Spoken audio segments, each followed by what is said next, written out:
If you lose track of time, can't estimate time, or if you struggle to be on time, you may be experiencing something called time blindness. So in this video, you'll learn what is time blindness and 10 strategies to manage it. And if you think you've heard them all, the last 2 are pretty creative. So real quick, time blindness is a symptom really common in people with ADHD or other forms of neurodiversity, and it includes trouble estimating the time a task will take, chronic lateness to important things, procrastination, getting overwhelmed by tasks or deadlines, difficulty waiting. So because someone with time blindness doesn't feel the passage of time, waiting can feel like an eternity, even if it's only a few minutes. And this can lead to being easily distracted or impulsive behavior. So for example, they might blurt out answers before a question is finished, or they might start another task while cooking and burn their pancakes. This literally happens to me every time I cook pancakes. Okay, going back to the list, difficulty task switching, and probably one of the most damaging characteristics of having symptoms of time blindness is not being able to sense the future. So for example, let's imagine that you're standing at a dock watching a ship come to port. And in the distance, you can see a huge ship on the horizon and it's slowly approaching. You can sense that it's far off and you have time before it arrives at the dock. So you go about preparing for its arrival as well as getting some other tasks done. As it gets closer, you sense some anticipation as you start to go about your work to receive the ship. And then it gets even closer and you sense like you need to focus because it's about to arrive. And then the shadow of the ship covers you, and now you sense like it's time to take action. You've already observed and prepared, and now you need to help the ship come up to the dock. So you see how the word sense is used to describe this impending event of the ship coming into dock. You sense the future event, and it prompts you to take action ahead of time and make plans so that this big thing doesn't just come crashing in on you all at once. Well, for people with time blindness, that crash is exactly what happens. It's like they're on the docks with us too, but they don't really see the ship until the shadow is already cast over them. Or perhaps they do see it, but they just can't sense its slow movement towards them like others can. So this inability to sense the future makes it difficult or sometimes even impossible for people in the time blind group to plan for the future. They don't sense the future until it's happening right now in the present, and then by then it's too late. Now, almost everyone struggles with losing track of time occasionally, but there is evidence that the brains of people with ADHD, who often experience time blindness, may show altered activity in the brain's frontal lobes. So for people with more neurotypical brains, if they do lose track of time, they can usually say, oh, I'll just pay more attention next time, and usually that personal little pep talk will solve the problem. But for a person with time blindness, just trying harder doesn't work for them. So for a person experiencing time blindness, the ability to follow a schedule and to estimate the amount of time a task will take to do something, it feels beyond their control, and it often leads to feeling overwhelmed and ashamed. And that's simply because their brains work differently. So you need different strategies. But before we talk about that, let's look at a fascinating study, the light bulb experiment. So Dr. Russell Barkley, a leading expert on ADHD, conducted an experiment to explore time perception in individuals with and without ADHD. He put participants in a room and showed them a light bulb, and he would turn it on for a time and then off again, and he'd ask them to estimate how long it had been on. And he found something interesting.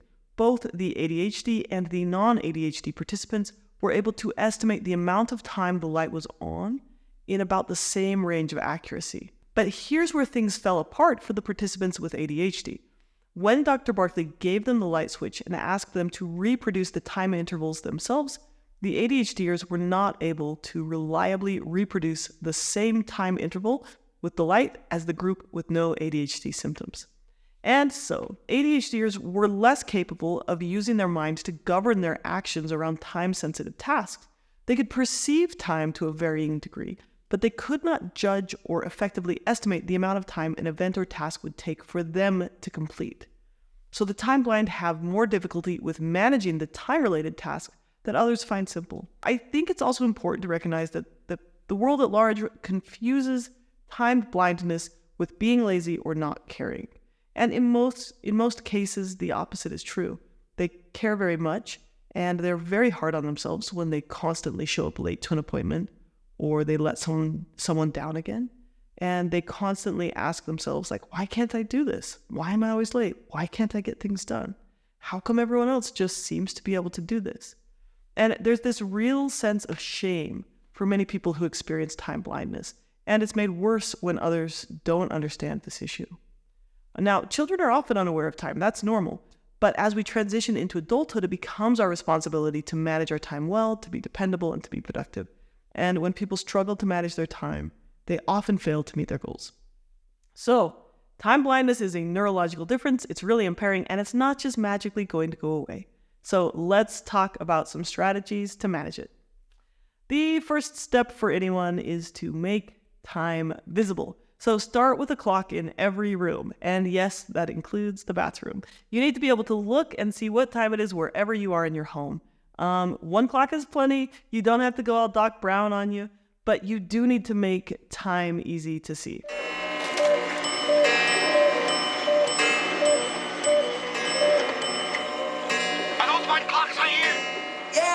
And the next thing you'll need is timers. So even the digital clocks or even the ridiculous mental math of an analog clock work for a bunch of neurotypicals.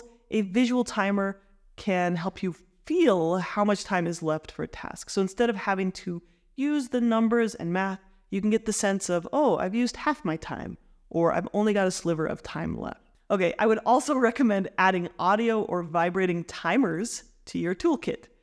Getting lost in a task means that your eyes may be busy writing, reading, or focused on some project. So in that case, you'll want something that can give you a tap on the shoulder, so to speak. You already know that most smartwatches can do this, and that's a great option.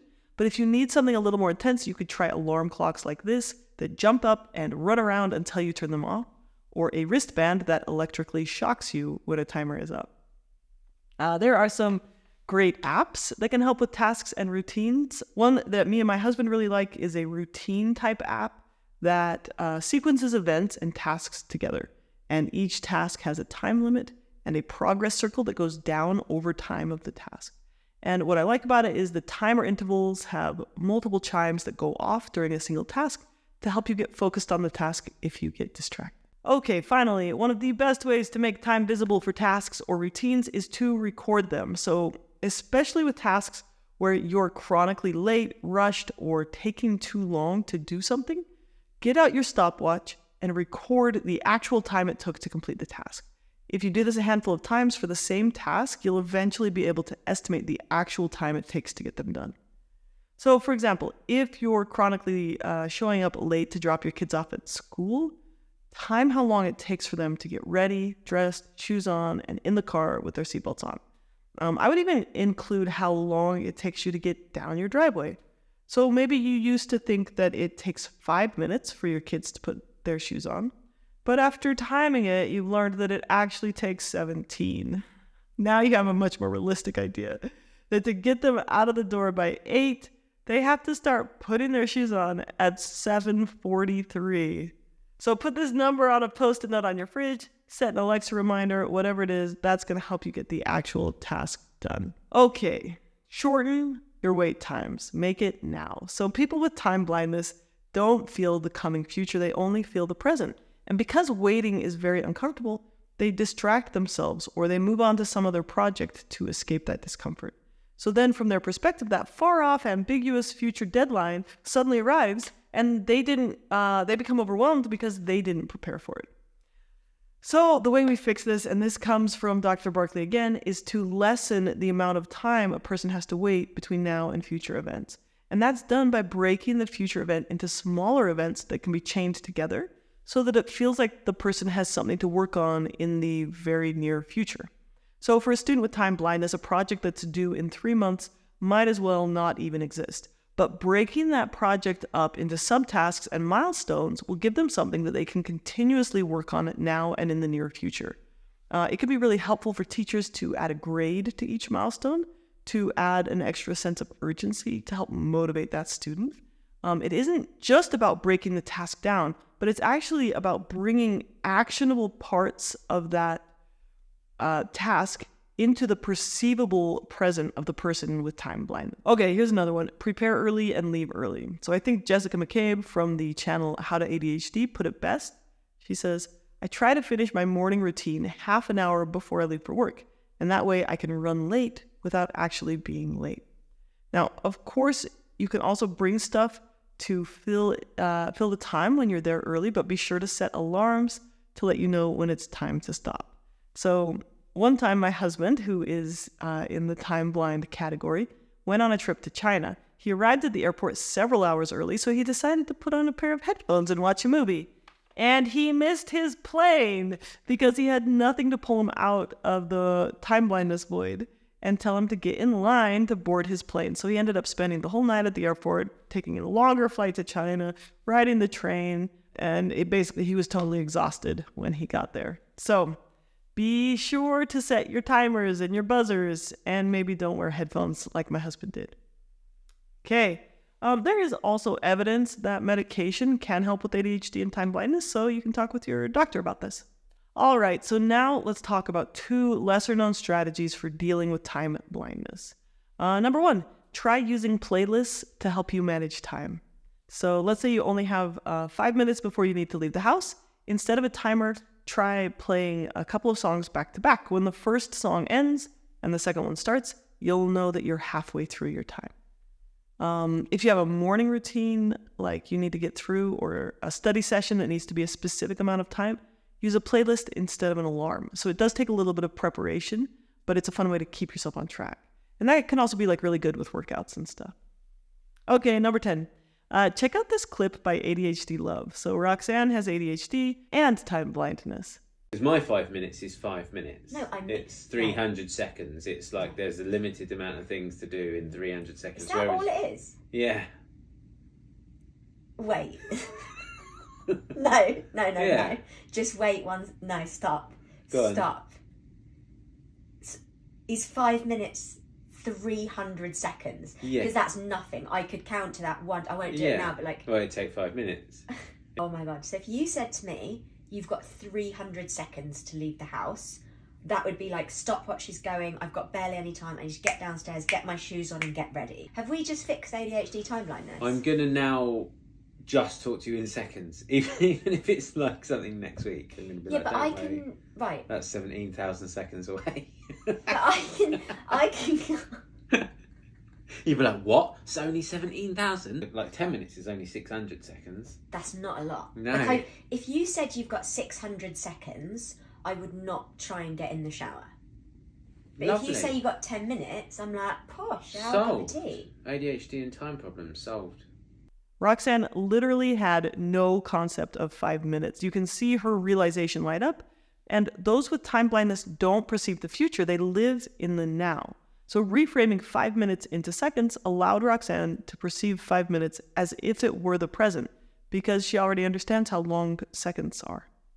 And so now, because she could feel the 5 minutes in terms of the present, she was able to envision all of the activities that she could realistically accomplish in that time frame, as opposed to her previous concept of 5 minutes, which did not work for her.